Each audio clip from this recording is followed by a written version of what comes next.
Hey friends, I want to share something personal as well as an opportunity for you.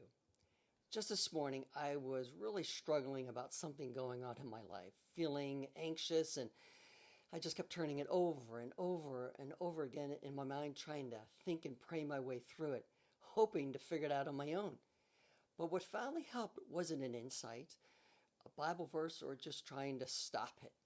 It was when I spoke to someone on my life team, someone safe who knows me and cares about me.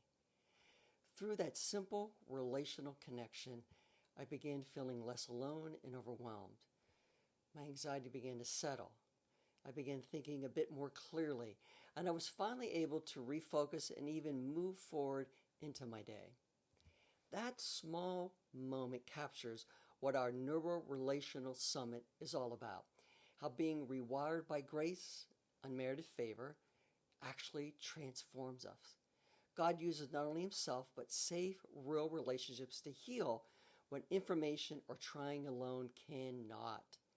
At the summit, you won't just learn how this process happens in the brain, you'll experience the kinds of grace-filled relationships that help truth become embedded in your heart, which creates the real lasting change. Hey, I'd love for you to join me September 18th through the 20th. Click on the link for more information, and I hope to see you there.